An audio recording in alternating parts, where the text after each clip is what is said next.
네, 우리 옆 사람과 함께 인사하겠습니다. 오늘도 오셔서 반갑습니다. 네, 추석날 뵈니 더욱더 좋습니다. 쉴 수 있음에도 불구하고 나온 여러분 축복합니다. 이 시간 가운데 주님의 말씀이 여러분 가운데 함께하기를 소원합니다. 네, 추석날 연휴에도 불구하고 나온 여러분, 정말 여러분이 예배를 사모하고 하나님을 사모하는 분인 줄 믿습니다. 네, 우리가 이제까지 수요 예배는 수요 예배 시간에 로렌 커닝햄 목사님의 벼랑 끝에 서는 용기라는 책을 함께 읽어왔습니다. 우리는 재정 문제에 있어서, 돈의 문제에 있어서 하나님과 동행함을 강조해서 계속해서 이야기해왔습니다. 이러한 재정 원칙은 교회 목회자들이나 혹은 선교사들에게만 필요한 것이 아닙니다. 평범하면서 일반적인 세상적인 직업을 가진 평신도들에게도 동일하게 적용되어야 함을 반복해서 우리가 이야기해 왔습니다. 그리고 이제까지 재정적으로 어려운 상황 가운데에서 하나님의 도우심이 필요한 그 상황 가운데에서 하나님의 역사하심을 경험했던 수많은 사람들의 이야기를 들었고, 그 가운데서 하나님이 무엇을 말씀하시며 우리가 무엇을 해야 할지에 대한 이야기를 계속해서 들어왔습니다. 그런데 여러분, 혹시 그 수많은 이야기들이 그저 책 속에 있었던 이야기로 끝나버리고 있지는 않습니까? 이 책에서, 그리고 목사님들이 설교에서 나왔던 수많은 예화들과 적용들이 그저 책 속에서 있었던, 혹은 누군가 특정한 사람들에게만 적용되는 이야기가 아니라는 것을 우리는 기억해야 됩니다. 그것은 바로 나에게, 그리고 여러분에게 적용되는 이야기입니다. 로렌 커닝햄 목사님은 이 책을 마무리하시면서 이 책의 마지막 단원을 이러한 이야기로 시작하십니다. 믿음으로 살고 있다면 하나님을 아는 것이 삶의 가장 중요한 목적이 될 것이다. 그리고 또요, 하나님을 가장 잘 설명하는 말은 아버지이다 라고 우리에게 말씀합니다. 우리 그리스도인은요, 하나님을 믿는 사람들입니다. 그러시죠? 여러분들 하나님을 믿으시죠? 아멘. 네. 그리고 그 하나님을 우리의 아버지로 고백하는 사람들, 그것이 바로 그리스도인입니다.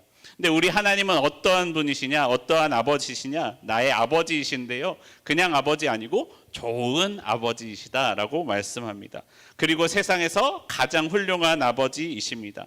우리는 하나님을 아버지로 믿기에 그 하나님께서 하시겠다고 말씀하신 것을 또한 믿으며 우리의 삶을 살아가게 됩니다.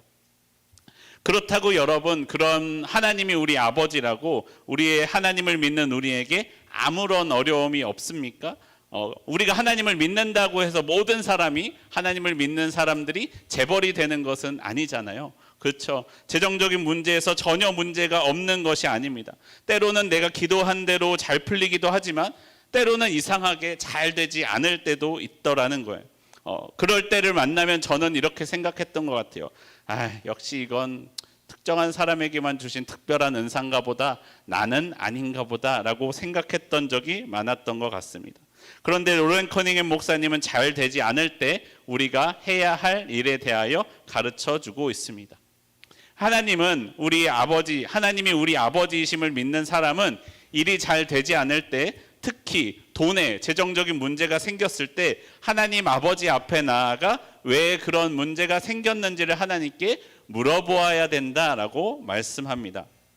좋은 아버지는 자녀들에게 필요한 것을 공급해 주십니다. 그리고 자녀들이 묻는 질문에도 대답해 주시는 분입니다. 믿음으로 산다면, 내가 믿음으로 사는데 일이 뜻대로 되지 않는다면 분명한 이유가 있더라는 것입니다. 믿음의 사람은 그 이유에 대해서 알아야 합니다. 그저 그 문제가 이유를 모르고 지나가 버리면 우리의 믿음은 더 이상 성장하지 않고 그 자리에 그대로 머무르게 됩니다. 믿음이 자라기 위해서 우리는 하나님께 물어야 합니다. 왜 이런 문제가 생겼는지, 내가 이럴 때 어떻게 해야 되는지 말입니다. 우리 하나님은 실패에 대하여 물을 때에도 놀라지 않으시고 우리에게 대답해 주십니다. 하나님의 뜻을 우리가 잘 알지 못할 때에도 하나님은 질책하지 않으시고 다시 가르쳐 주시는 분이다라는 것입니다. 하나님은 나보다 나를 더 잘 아세요. 내가 하나님께 반항하기 위해 질문하는 것인지, 정말로 모르고 궁금해서 질문하는 것인지 잘 아시고 우리에게 대답해 주신다라고 말씀합니다. 재정적인 어려움이 있을 때 우리는 먼저 나의 삶을 되돌아보고 점검해 보아야 합니다. 하나님은 이미 우리에게 바른 재정적인 원칙을 가르쳐 주셨고 우리에게 그것을 따르라고 말씀하셨습니다. 하나님은 말씀하신 대로 일하신다는 것을 먼저 기억해야 됩니다. 우리가 하나님의 말씀에 순종할 때 하나님의 역사하심을 경험할 수 있다라고 말씀합니다. 이 책의 14단원에서는요, 우리의 재정이 막혀 있는 이유를 17가지에 걸쳐서 설명해 주고 있기도 합니다. 그 중에 한 가지를 살펴보면요, 첫 번째로 이야기하는 것이 하나님보다 물질을 더 사랑하는가라고 우리에게 물어보아야 한다고 합니다. 하나님 앞에 우리가 부자냐 그렇지 않느냐라는 것이 중요한 것이 아닙니다. 내가 가진 돈이 나를 얼마나 지배하고 있느냐라는 것이 우리에게 중요하다라는 것입니다. 우리가 하나님의 일을 하다 보면 처음에는 하나님의 일을 하는 데 있어서 필요한 돈을 우리가 생각하며 묵상하며 보게 됩니다. 하지만 점점 사역이 계속될 때 하나님을 바라보는 것이 아니라 하나님이 일을 하는데 필요한 돈을 보는 것이 아니라 그 돈이 얼만큼 필요하다는 것에 집중하게 되어버린다라는 것이죠. 본질과 비본질이 바뀌어 버리게 될 수 있다는 것이에요. 결국 그렇게 되면 하나님의 일을 한다라는 미명 아래에 우리는 돈으로 일을 하게 되는 물질주의자, 물질만능주의자가 되어버리게 됩니다. 이것을 어떻게 설명드릴 수 있냐면요, 제가요 취미로 사진을 찍습니다. 사진을 찍다 보면요, 처음에는 카메라를 좋은 걸 하나 구입을 하죠.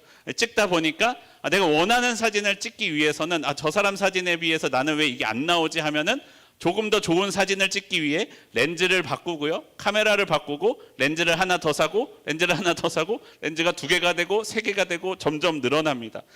그럼 카메라를 점점 하나씩 둘씩 늘리다 보면요, 이게 시간이 지나니까요, 나는 처음에는 사진을 찍으려고 카메라를 사기 시작했는데 다음에는 사진 찍으러 나가는 시간보다 카메라를 어떤 걸 사야 될지, 어떻게 사야 될지, 누구 카메라가 얼마나 더 좋은지, 이건 비싼지 싼지 그 카메라와 렌즈만 바라보고 있더라는 거예요. 다른 사람이 사진 찍으러 간 사람들을 만났을 때 우리는 어떤 걸 봐야 돼요? 저 사람은 어떤 사진을 찍을까? 어떻게 찍을까?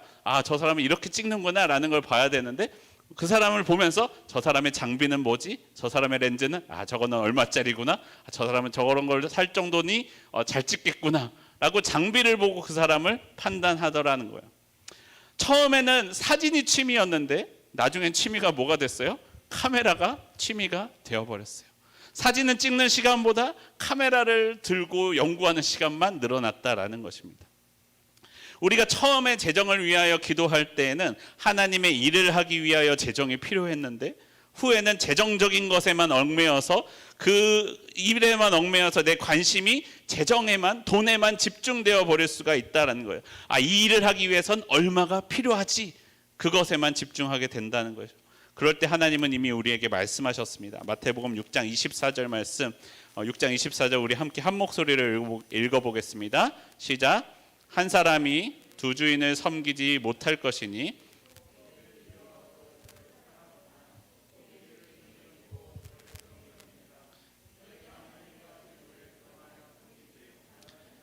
우리가 하나님과 재물을 두고 어떤 것을 먼저 생각하느냐, 하나님을 더 중요하게 생각하느냐, 재정적인 것을 먼저 더 중요하게 생각하느냐. 내 마음이 바뀌어서 처음에는 하나님을 위하여 돈을 쓰기 시작했는데 돈에만 집중되어 버려서 내 마음에 하나님 대신 돈을 섬기기 시작하는 마음이 있을 때, 그렇게 될 때 하나님께서는 우리의 공급을 멈추신다라고 말씀합니다.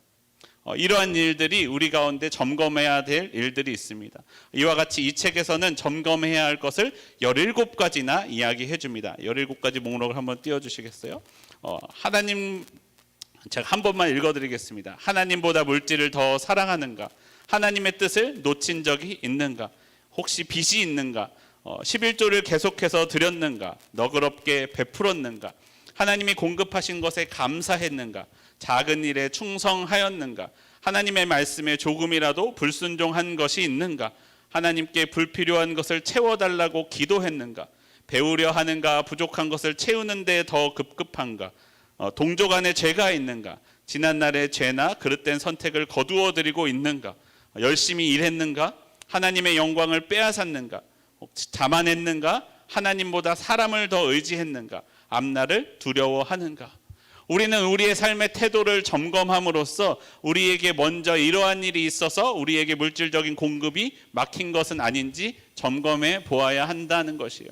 근데 사람이 그렇게 휩쓸리다 보면 알지 못할 그때에 우리가 하나님 앞에 무릎 꿇고 나아가 기도하면 하나님께서 우리에게 점검해야 할 일들에 대하여 깨닫게 해주시는 것들이 있습니다. 우리는 그때 우리의 삶을 되돌아보고 점검하게 됩니다.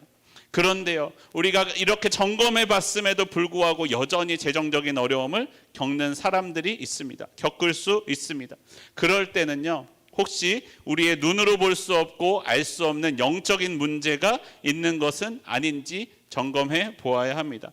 모든 문제가 그런 것은 아니지만 만약에 사탄의 공격일 수 있습니다. 사탄의 공격이라면 우리는 예수님의 이름으로 악한 세력을 대적할 수 있습니다. 그리고 하나님께서 그 악한 세력에 맞서서 싸울 방법을 가르쳐 주신다라고 우리에게 말씀합니다. 그러면 하나님께서 가르쳐 주신 그 방법을 우리가 행할 때 악한 세력은 더 이상 우리 안에서 힘을 쓰지 못하게 됩니다.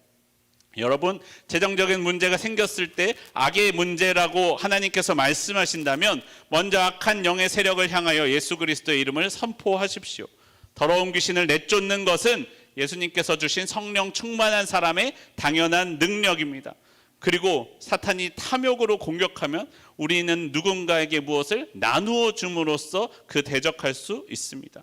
두려움을 사용한다면 믿음으로 사랑으로써 굳게 설 수 있습니다.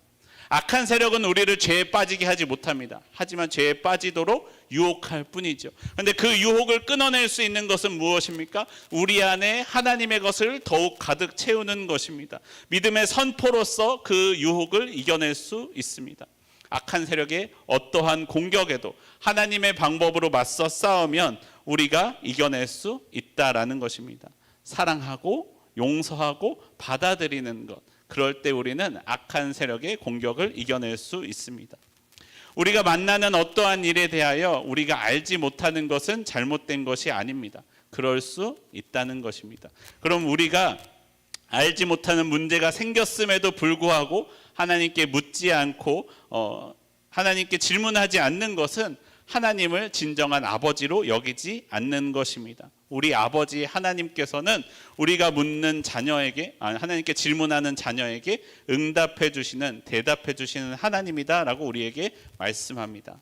사랑하는 성도 여러분, 우리가 보지 못하는 영적인 싸움 가운데에서, 그리고 내가 알지 못하는 문제 가운데에서 하나님의 도우심으로 이겨나가는 저와 여러분의 삶이 되기를 소원합니다. 나의 힘으로 이길 수 없는 영적인 싸움에서도 하나님 아버지께서 나와 함께 해주심을 믿으며 그 하나님의 방법으로 그 악한 영의 세력들을 대적해 싸워나가는 저와 여러분의 삶이 되기를 소원합니다. 내가요, 하나님의 말씀대로 일했고 악한 영의 세력에 대하여도 대적했음에도 불구하고 여전히 재정적인 문제가 있을 수 있는 두 번째 이유가 있습니다. 재정적인 어려움의 두 번째 이유는 하나님께서 우리를 시험하고 계시기 때문입니다. 우리가 어려울 때에도 변함없이 하나님을 신뢰하고 있는지 그것을 보시려고 우리를 시험하실 때가 있습니다. 여러분, 시험에는 언제나 시간이 필요합니다. 마치 광야에서 40년간의 시간을 보냈던 이스라엘 사람들처럼 말입니다.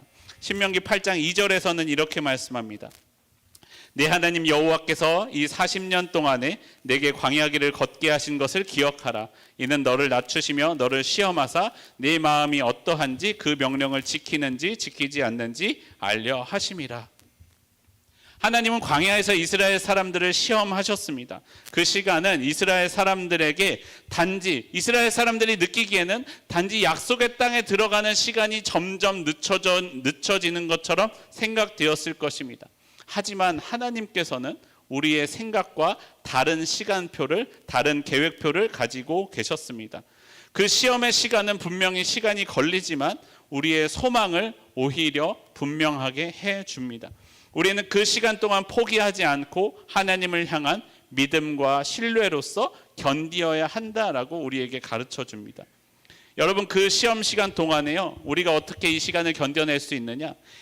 우리는 그 시험 시간 동안에 이제까지 나에게 보이신 하나님의 신실하심을 기억함으로써 이겨낼 수 있습니다. 지난날 공급하셨던 것을 먼저 묵상함으로써 그 시험 시간을 견딜 수 있다라는 것이죠. 혹시 내가 홀로 기억나지 않는다면 친구나 배우자를 통해, 그리고 나의 그 감사를 나누었던 속회들을 통하여 이제까지 내게 베풀어 주셨던 은혜를 생각나게 해주실 수 있습니다. 구약시대 사람들은 전쟁이나 어려움을 만났을 때 그들의 지도자를 통해 하나님께서 베푸셨던 일들을 되새겼습니다. 그것이 한 번, 두 번 있는 것이 아니라 여러 번 반복돼서 이야기해주고 있다라는 것입니다. 여러 번 반복해서 말한다는 것은 무엇입니까? 그것이 중요하다라는 것입니다. 그것이 중요하기 때문에 거듭해서 말씀해주고 기억나게 하고 마음에 새기게 합니다. 그리고 그것을 기억하는 그 시간 동안 우리의 믿음이 자라나게 됩니다. 여러분, 어려운 때일수록 감사하십시오. 하나님이 도우셨던 일들을 감사하십시오. 그리고 그 어려움 가운데에서도 감사할 일들을 찾으시기 바랍니다. 목이 말라야 물이 필요함을, 물의 감사함을 배우게 되는 것처럼 공급이 멈췄을 때야 비로소 하나님을 하루하루 지금도 돌보고 계셨음을 깨닫게 되는 일들이 있다라는 것입니다. 우리는 감사로서 그 어려움들을 이길 수 있습니다. 우리가 그 시간 동안 감사로서 이길 수 있고 하나님께서 나에게 역사하시기 때문에 우리는 그 시간 동안에 다른 사람과 비교하지 말아야 합니다. 우리는 특별히 재정적인 어려움이 왔을 때 다른 사람과 비교하기 쉽습니다. 하나님, 왜 저 사람은 재정적으로 풍족한데 저는 왜 그렇지 않습니까? 라고 이야기할 수 있는 것이죠. 하지만 하나님께서 나에게 이루려고 하시는 특별한 일은 오직 나에게 주시며 나에게 그 시험을 통과하기를 원하고 계신다라는 것을 기억해야 됩니다. 모든 사람이요 동일한 시험을 겪지는 않습니다. 여러분, 생각해 보십시오. 수영 시합에 나가는 선수와 야구 선수가 같은 시험을 통과해서 경기에 나가겠습니까? 그렇지 않다는 것이에요. 수영 선수에겐 수영 실력이, 야구 선수에겐 야구 실력이 필요하고 각 종목들이 있는 것처럼 하나님은 각자 사람에게 주시는 역할이 있고 영역이 있고 그 사람을 각자의 방법으로 시험을 지나도록 하신다라고 말씀합니다. 여러분, 시험의 시간은 우리에게 어려움을 주는 것 같지만 그 시간을 통과해야만 경험할 수 있는 하나님의 축복이 있습니다. 강해지는 법도 배울 수 있고요. 가난한 환경 가운데 있는 사람들과 자신을 동등하게 여기게 될 수도 있게 됩니다. 그 시간, 그것을 배우는 시간이 되는 것이죠. 여러분, 사람들은요 자신에게 아픔이 있을 때야 그 아픔이 아프다는 것을 깨닫게 됩니다. 여러분, 내게 걸린 감기가 더 아플 것 같으세요? 옆집 아저씨의 암이 더 아플 것 같으세요? 내게 걸린 감기가 더 아픈 것처럼 느껴지는 것이 사람의 당연한 마음이라는 것입니다. 저도요, 제게 어려움이 있어 보기 전까지는 다른 사람의 아픔을 잘 알지 못했습니다. 아이가 생기지 않아 보기 전에는 결혼하면 당연히 아이는 쓴풍쓴풍 생기는 줄 알았습니다. 그런데 그렇지 않더라고요. 저희 부모님이 암에 걸리시기 전까지는 암에 걸리는 사람은 특별히 몸 관리를 잘못했거나 특별한 상황 가운데 있거나 특별한 유전적인 병이 있거나 특별하게 이상한 사람들만 걸리는 특별한 병인 줄 알았어요. 그런데 저희 어머니가, 저희 아버지가, 저희 장모님이 암에 걸리시고 보니까 그 아픔을 조금이나마 알겠더라고요. 하나님은 이 시간들을 통하여, 그 고통들을 통하여 내가 그 고통들을 돌아보게 하셨습니다. 하나님은 우리의 관심과 나의 마음의 방향을 바꾸시기 위해 우리를 시험하실 때가 있다라는 것입니다. 하나님은 우리에게 그것을 위하여 잠시 동안 어려움을 허락하셨을 수 있습니다. 하나님은 우리를 시험하실 수가 있어요. 그런데 우리가 그때 기억해야 될 것이 있습니다. 그때에도 여전히 우리 하나님은 아버지라는 거예요. 시험하시는 분이요, 여러분을 떨어뜨리려고 눈에 불을 켜고 있는 감독관이 아니라는 거예요. 여러분을 탈락시키고 싶어하는 감독관이 아니고요, 우리 아버지이신 하나님이시라는 거예요.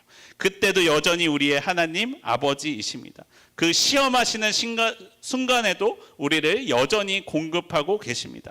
신명기 29장 5절과 6절에서는 이렇게 말씀합니다. 주께서 40년 동안 너희를 광야에서 인도하게 하셨거니와 너희 몸에 옷이 낡아지지 아니하였고 너희 발에 신이 헤어지지 아니하였으며 주는 너희의 하나님 여호와이신 줄을 알게 하려 하심이니라. 하나님께서는 이스라엘을 40년 동안 광야에서 훈련시키고 시험하시면서도 이스라엘을 그냥 괴롭게 놔두신 것이 아니라 돌보고 계셨다라고 말씀합니다. 우리가 어려운 상황 가운데 있을 때 하나님 왜 나를 이 어려운 상황 가운데 두십니까? 라고 하나님을 원망할 그때에도 하나님은 우리에게 여전히 감사할 일들을 주셨고 여전히 우리를 돌보고 계시다라는 것입니다. 하나님은 여전히 우리에게 공급하고 계십니다. 어떠한 어려움 가운데에서도 내가 감사할 일들을 남겨두십니다. 여전히 필요한 것을 공급하시면서요. 사랑하는 성도 여러분, 그렇기 때문에요, 범사에 감사하십시오. 감사함으로써 그리스도 예수 안에서 나를 향하신 하나님의 뜻이 이루어지는 삶이 되기를 소원합니다. 아버지이신 하나님을 감사로 기억하는 저와 여러분의 삶이 되기를 소원합니다. 이 책을 전체적으로 마무리하면서 로렌 커닝햄 목사님은 우리에게 다시 한번 하나님의 약속을 되새기게 해줍니다. 땅에 머물면서 믿음을 굳게 하고 여호와를 기뻐하고 자기 길을 여호와께 맡기며 마음으로 여호와의 법을 지키면서 선한 일을 하는 사람에게 베푸시는 하나님의 은혜, 그 은혜를 거듭 강조해서 이야기합니다. 여러분, 우리가 믿음으로 사는 삶이 그러한 고생을 할 만큼, 그러한 수고를 드릴 만큼 가치가 있는가? 그것은 믿음의 삶을 한 번이라도 맛본 사람은 알 것입니다. 그런 것은 하나님께 한번 우리의 삶을 맡겨본 사람은 더 이상 그 맡기지 않고는 견딜 수 없는 그 맛을 알게 될 것이라고 우리에게 가르쳐 줍니다. 한 장 넘겨주시면요, 우리 미국에서 줄타기 고개로 명성을 얻은 사람 중에 찰스 블론딘이라는 사람이 있습니다. 블론딘은 5살 때 프랑스 리옹에 있는 체조학교에서 들어가 고개사 훈련을 받았습니다.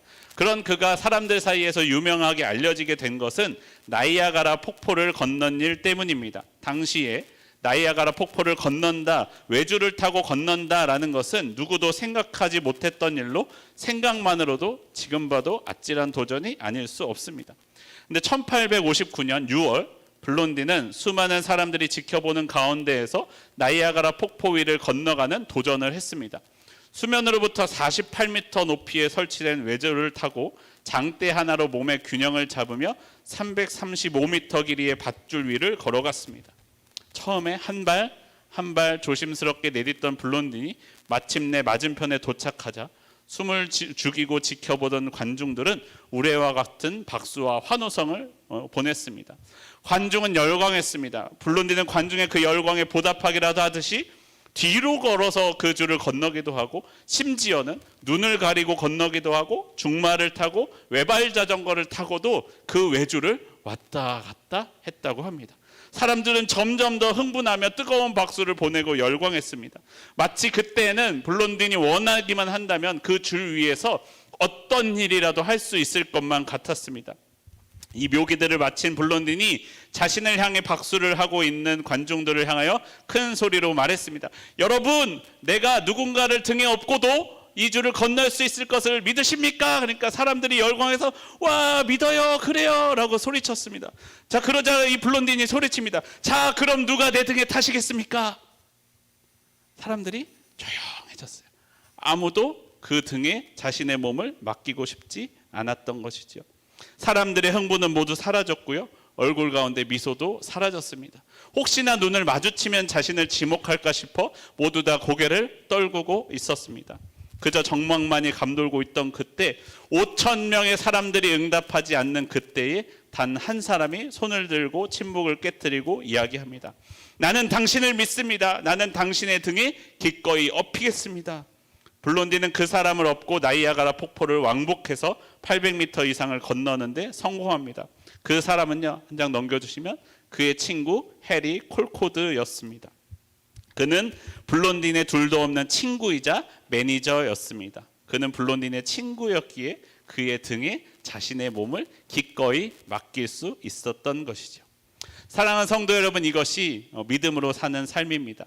우리는 나를 업고 가시는 분이 우리의 아버지 하나님이시기 때문에 우리는 그것을 믿기 때문에 진정으로 우리의 삶을 맡길 수 있는 것이에요. 아버지이기 때문에 그렇죠. 그분이 나의 아버지이심을 알고 아버지이신 하나님께 나의 삶을 맡기는 것, 하나님을 신뢰함으로 나의 필요를 채우시는 하나님의 역사하심을 맛볼 수 있는 사람은 그렇게 맡기는 사람이라고 우리에게 가르쳐 줍니다. 여러분, 우리는 이제까지 책에 나왔던 수많은 예화들과 목사님들의 간증들은 각 사람에게 주신 개인적인 경험이지만 하나님께서는 여러분에게도 그러한 간증을 경험하게 하고 싶어 하십니다. 여러분과도 개인적이고 특별한 관계를 맺고 싶어 하십니다. 믿음은 어떠한 체계나 의식이 필요한 것이 아닙니다. 믿음은 살아계신 분을 믿는 것이며 그분에게 맡기신 일을 그분이 도우신다라는 것을 믿는 것입니다. 그저 생각으로만 말로만 하는 것이 아니라 진정으로 나의 모든 것을 내어 드리는 것, 그것이 믿음입니다. 로렌 커닝햄 목사님은 우리에게 믿음의 도전을 주며 이 책을 이렇게 마무리하고 있습니다. 하나님은 역사상 가장 흥분되는 경주에서 당신이 중요한 역할을 하기를 바라십니다. 바로 모든 민족에게 복음을 전하는 경주입니다. 하나님은 하나님을 위해 당신을 둘러싸고 있는 세상을 당신이 할 수 있는 최선을 다하기를 바라십니다. 도전을 받아들이십시오. 하나님을 위해 당당히 나아가십시오. 하나님을 믿으십시오. 벼랑 끝에 서는 용기를 가지십시오 라고 우리에게 말씀합니다. 사랑하는 성도 여러분, 그 벼랑 끝을 걷는 길에서 함께하는 저와 우리 성도님들이 되기를 소원합니다. 우리가 그 벼랑 끝에서 함께 만나기를 소원합니다. 우리 함께 찬양하고 기도하겠습니다.